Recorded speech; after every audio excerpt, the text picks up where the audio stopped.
Now I love the setup of my small shop, but there was always some reason I had to move my bandsaw. Every time I bring in a sheet of plywood, I got to move the bandsaw an inch or two this way, get something out of the cabinets, move it a couple inches this way. Well, that ends today. I've got a bunch of Twizzler-shaped 2x4s left over from a previous project. We're going to use those and 4 casters and slap some wheels under my bandsaw. Now the first thing you have to do is measure the legs on your bandsaw. So now that we got the dimensions we need, let's go to the miter saw and start chopping up some wood. Be sure to add ½ inch just so you can leave yourself a little bit of wiggle room. It would really suck to find out you made your base just a little too small and it's too snug for your bandsaw to ride around on. And then come back, use my stop block and really dial it in for the right size. This project only took 3 2x4s. And at $6 a pop, it's about 20 bucks in wood, 25 bucks in casters.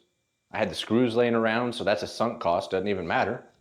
But more importantly, I got the whole project done in about an hour. The size of these last 8 pieces doesn't really matter. Now remember when I said these 2x4s were shaped like Twizzlers? They're so warped they keep binding up my miter saw. Don't drive yourself crazy trying to get them all the exact same size. All they're meant to do is keep the bandsaw from sliding off the base. So after I got the base cut to size, I realized these pieces are too warped to use. So I did run them over the joiner 3 times and pass them through the planer 3 times. And now they're about 1x3 instead of 2x4. But they weren't actually 2x4s to begin with. So I don't know. They're flat, they work. Now anytime I'm slapping 2x4s together for some shady project, I always make sure to use 2 screws in every corner. This helps make sure the frame doesn't rack or deform. Keeps it square enough to use. Now I don't know what you'd call these pieces at this point, but I'm just going to call them corner stops. Make sure to use 2 screws and mount them to the corners of all 4 sides.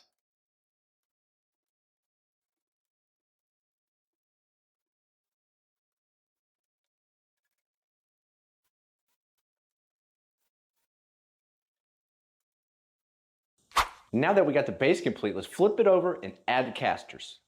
Now when you buy casters for a mobile station, there's 2 things you got to keep in mind. The first thing is make sure the casters can support the weight of the tool.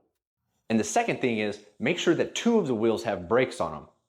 This keeps the tool from moving or rotating while you're using it. It'd be pretty dangerous if you're using your bandsaw and all of a sudden it starts spinning. Could you imagine the kickback if all of a sudden your table saw started spinning while you're using it? That'd be pretty dangerous. So all we got to do now is pick up our 40-year-old 100-pound bandsaw and put it on the base all by ourselves. Now you just saw how I made a mobile base in about an hour. Get up and do it yourself.